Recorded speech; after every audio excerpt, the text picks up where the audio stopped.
So hello everyone. आपका स्वागत है जॉन विजन में। आज हम जो करने जा रहे हैं एनालिसिस, ठीक है, एनालिसिस करने जा रहे हैं आज 5 अगस्त का, और जो कि इस प्रकार है। हमारा main focus exam, one day exams को होगा, ठीक है। और उसमें मोस्ट इम्पॉर्टेंट जो आर्टिकल्स होते हैं हिंदू में या फिर इंडियन एक्सप्रेस में, वहाँ से हमने उठाया गया है। ये आपके लिए बहुत इजी तरीके से हिंदी में हम कन्वर्ट करेंगे इसको, ठीक है। और जहाँ तक ये बहुत ज़्यादा इजी लैंग्वेज होगा, तो बिल्कुल क्रिप्स टॉपिक्स वाइज होगा। ये खासकर हम यूपीएससी एग्जाम्स को लेके हम कंडक्ट करवा रहे हैं, ठीक है। और आशा करता हूँ आप ध्यानपूर्वक सुनेंगे। जो भी समस्या होगा, समस्या में समाधान के लिए आपके लिए आपका कमेंट है, ठीक है, कमेंट कीजिए, ठीक है। What ever you have a query, उसको कमेंट नीचे कीजिए, ठीक है। तो शुरू करते हैं। भारत में बैटरी का कचरा प्रबंधन की कमी, जी थर्ड पर्यावरण। बात की शुरुआत क्यों हुई, मैटर क्या है कि बात क्या है, कमी क्या है, समस्या है कि समस्याओं के सभी समाधान होगा। भारत ने 1970 तक नेट जीरो कार्बन उत्सर्जन का लक्ष्य रखा था, और इसी के तहत इलेक्ट्रॉनिक वाहन ईवी को नवीकरणीय ऊर्जा तकनीक से अपनाई जा रही है। इसका मतलब यह है कि अब भविष्य में बहुत ज़्यादा बैटरियों की ज़रूरत होगी। सिंपल सी बात है। आज के ज़माने में आपको पता ही है कि हम जितने भी प्रकार की हम चीज़ें यूज़ कर रहे हैं, कुछ भी चीज़ हम यूज़ कर रहे हैं, तो सबसे ज़्यादा हम बैटरी का यूज़ कर रहे हैं, ठीक है। फ़ोन से लेके नया नया फ़ोन होता है। जैसे अगर मैं आपको बताऊँ सिंपल सा कि भाई, जैसे जितने भी अगर अमीर वर्ग के बच्चे हैं या फिर जो थोड़ा मिडिल क्लास है, अपर मिडिल क्लास है, वो आईफोन लेते हैं और आईफोनों को ऐसे बदलते हैं। अगर मैं मिडिल क्लास की, मैं तो थोड़ा थोड़ा कम चांसेस होता है चेंजेस करना है बहुत जल्दी, ठीक है। वो थोड़ा अपने फ़ोन को लंबे समय तक चलाते हैं, ठीक है। लेकिन जितने भी जो एलिट्स परिवार के जो बच्चे होते हैं या फिर माँ बाप होते हैं, जो भी, या फिर जो यंगस्टर्स होते हैं, वो क्या करते हैं, सिंपल सा पॉइंट है कि वो नया लॉन्च होते ही वो पुराने को फेंक देते हैं। और जो पुराने को फेंक, जैसे लैपटॉप हो गया, कीबोर्ड हो गया, लैपटॉप हो गया, या फिर जितना भी जैसा टैब हो गया, ठीक है, वो सब कुछ ये क्या करते हैं, पुरानी चीज़ों को वेस्ट मटेरियल की तरह फेंक देते हैं, ठीक है। और ये क्या क्या होता है इनका, कहीं ना कहीं, जैसे आपको पता है कि घड़ी से वॉच, आपका हेडफोन, आपका बैटरी, आपका शेविंग मशीन्स, ठीक है, ये सब ये बैटरी से चढ़ते हैं। और बैटरी के लिए बैटरी का यूज़ होती है। और बैटरी, और ये क्या करता है कि कहीं ना कहीं ये इन्वायरमेंट को नुकसान पहुंचाता है, ठीक है। इन्वायरमेंट में या फिर पेड़ पौधों के लिए भी बहुत ज़्यादा नुकसान भी होता है। ज़मीन, लैंड सॉइल से इशू आता है, ठीक है।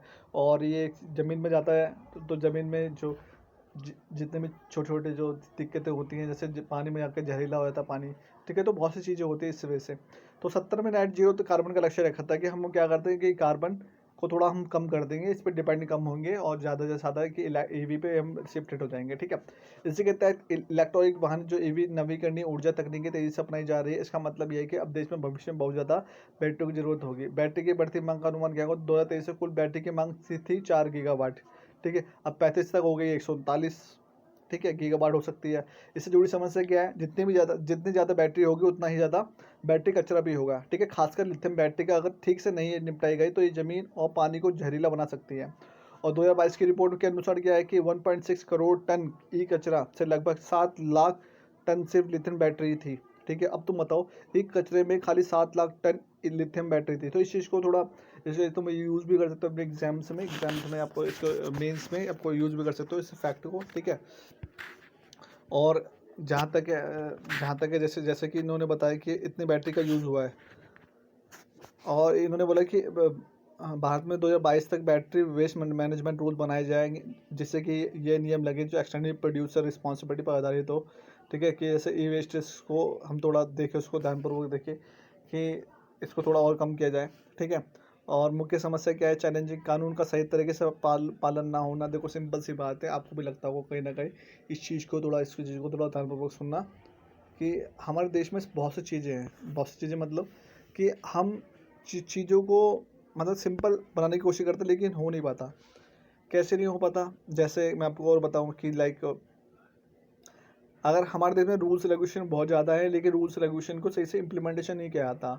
हमारा नेशंस, वैसे बोले तो भाई, जीडीपी, अगर इकोनॉमी हमारे जो 3 ट्रिलियन चल रही है, ठीक है। अब 5 ट्रिलियन का हमारा प्रोसेस चल रहा है, ठीक है। 5 ट्रिलियन होने वाली है, अबाउट टू कम, ठीक है। लेकिन कहीं ना कहीं हमें समस्या देखने को कहाँ मिलती है, हमें समस्या देखने को मिलती है कि इम्प्लीमेंटेशन में बहुत ज़्यादा कमी देखी जाती है, ठीक है।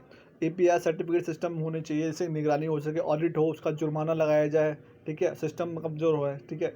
सिंपल सी बात है, आपने देखा होगा कि अगर आप बाहर जाते हो, बाहर जाने के बाद में आपको कोई ट्रैफिक वाला, पुलिस वाला कोई पकड़ लेता है तो आप क्या करते हैं, आप सिंपल सा ये करते हैं कि वो सोचते हैं कि भाई कुछ पैसे दे के इसको निपटारा हो जाए, ख़त्म कहानी। लेकिन आपको पता है कि वो आपको पैसे देने से नुकसान क्या होता है, चलो आप पैसे दे के निकल जाओगे, ठीक है, लेकिन वो आने समय में वो एक भ्रष्ट अधिकारी बन जाएगा और हर किसी व्यक्ति से मामले में पैसे खाएगा, और पैसे खाएगा आने वाला आपको। अभी तो परेशानी हो रही थोड़ी बहुत, ठीक है, अब आने वाले टाइम में आपको, आपके जनरेशन को, पूरे ह्यूमन बीइंग को कहीं ना कहीं समस्या हुई उस व्यक्ति से, क्योंकि आपने उसको लालच दिला दिया, ठीक है। तो कहीं ना कहीं अगर हम इस चीज़ को थोड़ा नज़रअंदाज करते हैं कि मतलब उनको भ्रष्टाचार में अगर करप्शन अपने आप को बचाने के लिए कुछ पैसे दे देते हैं, तो उसका ये मनोबल बढ़ता है, मनोबल का बढ़ने के कारण वो सिंपल सी बात है, वो गलत काम करने के लिए प्रोत्साहित होता है।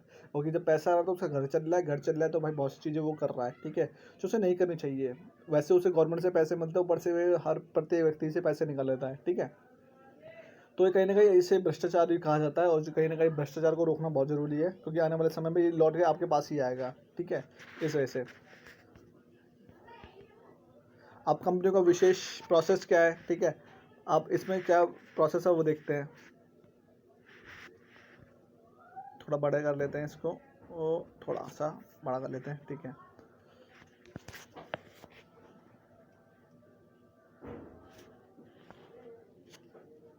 ठीक है, क्या इशू है कि कंपनी का विरोध क्या है, कई बड़ी कंपनी खासकर विकासशील देशों में इन नियमों को नहीं मानती। कंपनी का विरोध क्या हुआ, कई कंपनियां होती हैं इन चीज़ को नहीं मानती है, ठीक है।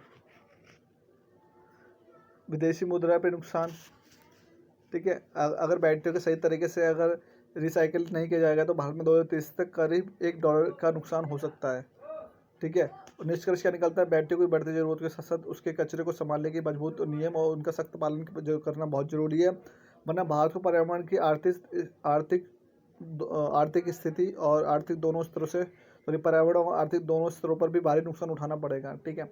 भारत में ई कचरा प्रबंधन से जुड़ी समस्या क्या है, ई कचरे का आयात, पहली बार तो इम्पोर्ट, और जैसे सिंपल सा हम ये बोलेंगे आपको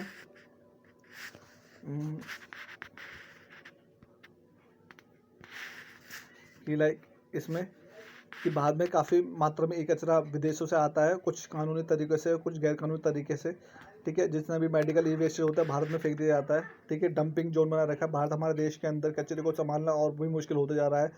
अपर्याप्त आधारभूत सूचनाएं, इंस्ट्रक्शन की कमी, हमारे पास में अभी भी ठीक से बैटरी या इलेक्ट्रॉनिक सामान रिसाइकिल करने वाले केंद्र कम है, और तकनीक विशेषज्ञ सुरक्षित तरीके से उपयुक्त तकनीक की कमी है, जनता में जानकारी की कमी है, अवेयरनेस की कमी है। ज़्यादातर लोग अभी भी अपने पुराने मोबाइल बैटरी और कंप्यूटर में गलत या असुरक्षित तरीके से फेंक देते हैं, ठीक है। आपने कभी देखा होगा कि आप फ़ोन करा के आपने कोई कचरे में डाल दिया, ठीक है। कचरे में क्या, आप कचरे में देखो, एक तरफ आप अपनी गाय माता बोलते हो, ठीक है, और दूसरी तरफ वही जो जानवर होते हैं, पशु जितने भी होते हैं, ठीक है, वो क्या क्या करते हैं, वो सब क्या करते हैं कि जाके जो मतलब जो खत्तेदार होता है वहाँ पे खाते, तो कहीं ना कहीं जो गाय होती है, जो कुत्ते बिल्ली होते हैं, सारे क्या कर सकते हैं, वो खाते हैं, ठीक है। तो कहीं ना कहीं जो बैटरी होते हैं उनके मुंह में फट जाती हैं, ठीक है, तो बहुत बड़ी समस्या देखने को मिलती है, ठीक है। तो गवर्नमेंट को इनके लिए जो पालतू जानवर होते हैं या फिर जितने भी ये जो घूमते जानवर, उनके लिए कहीं ना कहीं एक सुरक्षित एक वो बनाना चाहिए, उनके खान पान के लिए या पानी पीने के लिए एक वो तरीका अपनाना चाहिए, जिससे कि वो वैसे ना हो, ठीक है, उनके साथ वो ना हो, क्योंकि वो तो अपच जीव होते हैं, ठीक है, बिना बोलने वाले जानवर होते हैं, ठीक है। उनको बहुत बड़ी समस्या होती है, उनको पता भी नहीं कि क्या है, वो तो खाली खाने के लालच में 2 रोटी के लिए तो भटकते रहते दिन भर। आपने देखा होगा आसपास के लोग क्या करते हैं, उनका दूध तो दो लेते हैं, लेकिन कम से कम उनको सही से प्रॉपर खाना देते हैं नहीं, ठीक है। तो जनता में जानकारी की कमी होती है, अवेयरनेस ज़्यादा लोग अभी भी अगर लोग अगर अवेयर हों, जैसे कि अगर आपके घर में अगर सीधा टूट गया है तो आप उसको बेच देते हो सीधा बाहर बाहर गाय या फिर कुत्ते बिल्ली खाते हैं, और वो कहीं ना कहीं उनको भी समस्या होती है, उनके मुंह सब छिल जाता है, ठीक है। तो वैश्विक उदाहरण क्या है, ग्लोबल बेंचमार्क क्या, यूके, यूनाइटेड किंगडम में ईवी बैटरियों को रिसाइकिल करने के लिए कंपनियों को 600 प्रति किलो टन देना होता है, 600 प्रति किलो तक देना होता है, ठीक है। और भारत में इसका प्रस्तावित रेट बहुत कम है, लगभग 4 गुना है, ठीक है। इसका मतलब है कि भारत को भी अभी स्पष्ट रूप से प्रतिस्पर्धा मूल्य निर्धारित करना, एपीआर प्रोसेसिंग मॉडल अपनाना चाहिए। आगे की राह क्या होनी चाहिए इसके अंतर्गत, कि इसमें होना चाहिए असंगठित क्षेत्रों की संगठित बनाना चाहिए, रिसाइकिल करने वाले कामगारों को प्रशिक्षण देना जाना चाहिए, उनके काम के लिए ढांचे और नियम को सुधार किया जाए, उन्हें सरकारी मान्यता का प्रमाण दिया जाए, ठीक है। जिससे क्या होगा, उनमें थोड़ी घबराहट होगी तो वो काम सही से करेंगे, ठीक है। जितना भी ये जो जितनी भी कंपनियां होती हैं जो भी सामान बनाती है, ठीक है, उन जो कंपनियों को ये बोलना चाहिए कि सिंपल सी बात है, अगर आप कोई प्रोडक्ट बना रहे हो, आपको प्रोडक्ट को आपको खुद ही बिनना है, ठीक है। आप कुछ भी लगाओ, प्राइवेट कंपनी लगाओ या फिर अपने मजदूर लगाओ, कुछ भी लगाओ, लेकिन जो भी आपने जो वेस्टेज किया है उसी को रिसाइकिल करिए। जब तक आप 3 बार, अगर ऐसा होगा, अगर आप 3 बार, 3 या 4 या 6 बार अगर उसे रिसाइकिल नहीं करते कि वो एट द लास्ट पॉइंट वो रिसाइकिल, रिड्यूस और ठीक है, रिसाइकिल बिन प्रोसेस वाला पूरा करने के बाद में वो जब लास्ट भी हो ना पाए, तब तब उससे करना है, तो हमारा नेशंस जो भी है इन्वायरमेंट के लिए साथ हम लेके चल पाएंगे उस चीज़ को, ठीक है। तो बैटरियों को रिसाइकिल करने वाले के उनके खर्च जैसे मशीन, तकनीकी, मजदूरी के अनुसार उचित भुगतान के मिलना चाहिए। इससे ये काम आर्थिक रूप से टिकाऊ बनेगा, ठीक है, इससे ये काम आर्थिक रूप से टिकाऊ बनेगा, ठीक है। अब इन्होंने जैसे बताया गया है, पेन करते रेड, ठीक है। तो जैसे कि इन्होंने बोला गया कि सिंपल सी बात है, स्थानीय निकायों की भूमिका देखो, स्थानीय निकाय की बहुत अच्छी भूमिका होनी चाहिए किसी भी काम करने के लिए, ठीक है। अगर एकता में बल वाला प्रोसेस चलता है, सिंपल बात है बोलूँ। नगर पालिका औद्योगिक क्षेत्रों में प्राथमिक प्राधिकरण को नियमों को सही पालन से सक्रिय भूमिका निभाए। जन जागरूकता के अभिप्राय क्या, सरकार और एनजीओ जैसे एनजीओ से मिलकर लोगों की जागरूकता करे कि कचरे को कैसे सुरक्षित तरीके से फेंका जाए, रिसाइकिल किया जाए, ठीक है। खतरनाक पदार्थों को कम करना, जैसे बैटरियों में इलेक्ट्रॉनिक सामान ऐसे होते हैं, जहरीले होते हैं, बहुत ज़्यादा केमिकल ऐसे होते हैं जो बहुत ज़्यादा, क्योंकि जो लोग होते हैं जो ये काम करते हैं, ठीक है, मतलब जो सफाई कर्मचारी होते हैं, ठीक है, और ये ज़्यादा ज्ञान होता नहीं है इनकी, क्योंकि इनकी जो शैक्षणिक शिक्षा 10वीं तक होती है, और ये ऐसा कोई इनके कुछ टीचिंग या फिर कोई स्किल्स सिखाई भी नहीं जाती है, जिससे कि पता चले कि कौन सा केमिकल ऐसा है, कोई आपको नहीं छूना है, कौन सा केमिकल है कि आपको दूर रहना है, कौन सा, क्योंकि आपको पता होगा मैनुअल स्कैवेंजिंग जो प्रोसेस होती है, जिसमें जो गटर में ये जो हमारे सफाई कर्मचारी जो उतरते हैं, उतरने के बाद में जो बहुत सी जहरीली गैस होती है कि जैसे ऐसे उतरने के बाद में ऐसी गैस होती है कि वो उनकी बहुत से लोगों की मौत हो जाती है। देखिए आज भी हमारी गवर्नमेंट अभी भी जो मैनुअल स्कैनिंग ह्यूमन से करवाती है, मशीनें आ गई हैं लेकिन मशीनों को यूज़ किया नहीं जा रहा है, ठीक है। तो ये अभी भी हमारे देश में जो कमियां हैं वो हैं, जो सुधारा नहीं जा रहा है, ठीक है, उसको देखना बहुत ज़रूरी है। तो भाई सब फटाफट से ये है कि हमें बैटरी इलेक्ट्रॉनिक सामानों में ऐसे जहरीले खतरनाक केमिकल का इस्तेमाल कम किया जाए ताकि उनका कचरा कम हो और नुकसानदेह हो। भारत में ये कचरा खासकर बैटरियों की कचरे के प्रबंधन के लिए मजबूत करना है। सही ढांचा, तकनीक, मदद, जन सुविधा की जरूरत, तभी हम पर्यावरण और अर्थव्यवस्था को दोनों को बचा सकते हैं। सही सिंपल सी बात है। ई वेस्ट प्रबंधन के लिए सुझाव सरल भाषा में अगर मैं बात करूँ, 5 पे चल रहे हैं हम, ठीक है। सिंपल सा कि भाई थोड़ा कलर बदलते हैं इसका, और थोड़ा सा और चेंज हम कर देते हैं, ग्रीन करते हैं, ठीक है। तो हम सिंपल से देखिए, खतरनाक धातु में सुरक्षित विकल्प लेड होगा, मरकरी, कैडमियम जैसे जहरीली धातुएं जो एलॉय सुरक्षित विकल्पों को इस्तेमाल किया जाए। कीमत धातु की दोबारा से प्राप्ति हो, ठीक है, दोबारा से प्राप्ति हो कैसे, जो कि इस प्रकार होगा, ठीक है। जैसे मरकरी हो गया हमारा, दोबारा में पढ़ते थे, लेड, मरकरी, कैडमियम जैसे जहरीली धातु की जगह SAC अलाव जैसे सुरक्षित विकल्पों का इस्तेमाल किया जाए। और कीमती धातु जिसके दोबारा से प्राप्ति हो, बैटरियों से निकलने वाली महंगी और जरूरी धातु को फिर से निकाल कर इस्तेमाल किया जाए ताकि विदेश में आयात पर निर्भरता कम हो। सिंपल सी बात, सही बात है, ठीक है। और मिशन लाइफ के अनुसार काम किया जाए, ठीक है। लाइफ आए जो प्रोसेस चल रही है लाइफ, ठीक है। ये अंतर्राष्ट्रीय पहले जो लोगों को जिम्मेदार उपभोग और साधारण तकनीक के असरदार जीवन शैली को अपनाने में लिए प्रेरित है, ठीक है। और यूरोपियन जैसे नियम उत्पादन बनाने वाली कंपनियों को जैसे स्पेयर पार्ट्स हो गए, रिपेयर टूल्स देना जरूरी हो, ऐसे तकनीकों का इस्तेमाल किया जाए, जरूरी होना चाहिए, ठीक है। और ऐसी तकनीक नहीं अपनानी चाहिए जिसके मरम्मत मुश्किल हो बनाए, ठीक है। अभी बीच में अभी जो हमने कल परसों का जो लेक्चर लिया था उसमें देखा था राइट टू रिपेयर वाले प्रोसेस होने चाहिए कि हमें ऐसे इस्तेमाल का कंपनियों को प्रोत्साहित देना चाहिए जो रिपेयर हो सके, ठीक है। क्योंकि जैसे अगर मैं बात करूँ अभी रिसेंट में, अगर मैं आपको एग्जांपल दूं, तो पहले हम जो बीज का इस्तेमाल करते थे खेतों में सिर्फ एग्रीकल्चर करने के लिए, तो हम क्या करते, किसान क्या करता था पहले के टाइम पे कि भाई अगर उस लहसुन का उगाई कर रहा था, लहसुन उगाई करने के बाद में वो पूरा लहसुन रखता था वो अपने घर में रखने के बाद उसका 50% रख दिया जाता था वो अगली बार के लिए, तो वही लहसुन को दोबारा वो यूज़ करता था। जैसे सिंपल सी बात है, जैसे आम है, ठीक है, आम के गुठले लिया, गुठले को रख लिया, गुठले को दोबारा से वो डाल दिया, दोबारा से पेड़ हो गया, दोबारा से वो करा, तो उसे रिसाइकिल कर। लेकिन लेकिन आज के टाइम में क्या हो रहा है, जो मशीनों से या फिर जो भी जितने भी ये जो बीज वाली कंपनियां कितनी तेज चल रही हैं, ये ऐसे कर रही है कि खाली वन टाइम यूज़ ही प्रोसेस रख रही है, क्योंकि क्योंकि दूसरी बार तो किसान आएगा नहीं, इस वजह से वो ये प्रोसेस को फॉलो करती है, जो कि बिल्कुल ख़राब है। ठीक है, ये बिल्कुल भी सही नहीं है और इसका कहीं ना कहीं इसकी आवाज़ उठानी चाहिए कि ये कहीं ना कहीं नुकसानदेह है। ठीक है, और ज़्यादा न्यूट्रिशन फोर्टिफाइड जो बीज का इस्तेमाल किया जाए, ऐसा नहीं कि खाली वन टाइम यूज़ हो, एक बार यूज़ कर लिया, क्योंकि वो दोबारा से डिपेंडेबल होना पड़ता है और वो मनमानी तरीके से अपने बीजों को महंगे तरीके से बेचते हैं, और जो गरीब किसान होता है और वो वैसे ही उस पर बहुत सारा कर्जा होता है, जो कि वो साहूकारों से पैसे लिया हुआ होता है, और अगर वो बैंकों के पास जाता नहीं पैसे लेने के लिए, क्योंकि बैंक के जो कागजाती प्रोसेस होती है बहुत लंबी होती है। ठीक है, डॉक्यूमेंटेशन की प्रोसेस। ठीक है, इस वजह से कहीं ना कहीं कमी देखी जाती है, और जिससे कि वो साहूकार पर डिपेंड हो जाता है अपनी ज़मीनों को। वो आपने देखा होगा लाला मेरे माँ के कंगन वापस दे, उसमें उसी पिक्चर में मदर इंडिया वाली पिक्चर है शायद, उस पिक्चर में वही वाला प्रोसेस होता है कि वो उसमें क्या अपने जो ज़मीन होती है वो बोला जाता है कि उसमें खाली एक चौथाई भाग में से खाली एक भाग तुम्हें दिया जाएगा, लेकिन वो उल्टा सीधा कर देता है। वो 3/4 भाग जो होता है, 3/4 भाग खुद रखता है और एक भाग इनको देता है, तो वो वाली प्रोसेस होने को संभावना हो जाती है। ठीक है, और दिल्ली का e waste recycling eco park होने चाहिए, भोपाल का ई वेस्ट क्लिनिक हो, जैसे बेहतर मॉडल हो के रूप में काम किया जाए। उदाहरण के लिए है, ये सिंपल सी बात है, देशों में ज़्यादा से ज़्यादा रिसाइकलिंग सेंटर बनाया जाए, पुराने केंद्रों को आधुनिक तकनीक से अपडेट किया जाए। ठीक है, उदाहरण के लिए दिल्ली का e waste recycling eco park example है, लिख सकते हैं आप। भोपाल में ई वेस्ट क्लिनिक हो, जो एक बेहतर मॉडल के रूप में काम किया जा सकता है और आ सकता है। ठीक है, आप सिंपल सी बात है, थोड़ा बड़ा कर लेते हैं इसको।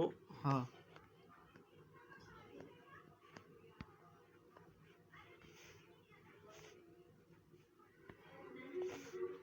भारत में जो ई कचरा समस्या है उसे हरित ग्रीन टिकाऊ और विकास के मौके पर बदल दिया जाना चाहिए। अगर हम एक मजबूत नीति बनाएं और इस शक्ति से इसे लागू करें तो एक नई तकनीक और नवाचार को बढ़ावा देगा। सही बात है, ये पूरी तरह रणनीति के भारत के लगभग SDG 12 में सस्टेनेबल डेवलपमेंट गोल जो जिम्मेदार है। ठीक है, जो डेवलपमेंट जिम्मेदार है, जो अनुरूप से Bharat circular economy recycling based economy को ले जाने में मदद करेगा। अब हम पढ़ते हैं दूसरा हमारा जो है आर्टिकल, प्रदूषण नियंत्रण बोर्ड होने चाहिए, जो मुआवजा इन्वायरमेंट का ही है। GS 3 में क्या फैसला हुआ है, सुप्रीम कोर्ट ने कहा है कि प्रदूषण बोर्ड जो है PCB, ठीक है, के पास ये अधिकार है कि जो कंपनियां संस्थाएं जल और हवा प्रदूषित करती है उन्हें पर्यावरण मुआवजा कंपनसेशन ले सकता है। ठीक है, और मतलब सुप्रीम कोर्ट ने कहा है कि प्रदूषण नियंत्रण बोर्ड PCB के पास ये अधिकार है कि वह जो कंपनियां संस्थाएं जल हवा को प्रदूषित करती हैं तो उन्हें कंपनसेशन, ऐसे सिंपल से बोलते हैं जैसे CSR होता है, सोशल रिस्पॉन्सिबिलिटी कॉर्पोरेट वाला प्रोसेस, वो वाला रिस्पॉन्सिबिलिटी। ठीक है, सोशल नहीं, कॉर्पोरेट CSR। 2 मिनट रुकना। ठीक है, तो जहाँ तक ये देखा गया है कि क्या खाता है, बांस की कुपले, कंद पौधों में रसीले हिस्से, सुरक्षित स्थिति प्रोटेक्शन स्टेटस या IUCN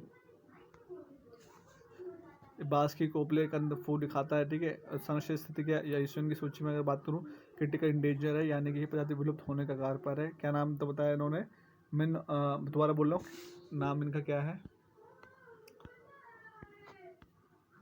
मेनोरिया एम्फिस फियरी। ठीक है, तो जैसे कि इन्होंने बोला कि सिटीज़ की सूची में ये सेकंड में शामिल है, इसका मतलब है कि ये प्रजाति व्यापार के कुछ नियमों तहत ही हो सकता है ताकि ये सुरक्षित रहे। परीक्षा में चर्चा, एग्जाम टॉकिंग विद PM, ये खास बात पहले नरेंद्र मोदी ने प्रधानमंत्री नरेंद्र मोदी ने शुरू किया। इसमें वो छात्र हैं, शिक्षक, अभिभावक सीधे बात करते हैं। ठीक है, और इसका मतलब है कि परीक्षा का डर और तनाव कम हो। ठीक है, और पढ़ाई और परीक्षा को एक खुशी का मौका बनाए। 8वें संस्करण में लगभग 3.53 करोड़ छात्रों में माई गवर्नमेंट प्लेटफॉर्म रजिस्ट्रेशन किया, जो कि अब तक का रिकॉर्ड है। ठीक है, इसका मुख्य मतलब परीक्षा पे चर्चा, exam talk with the PM।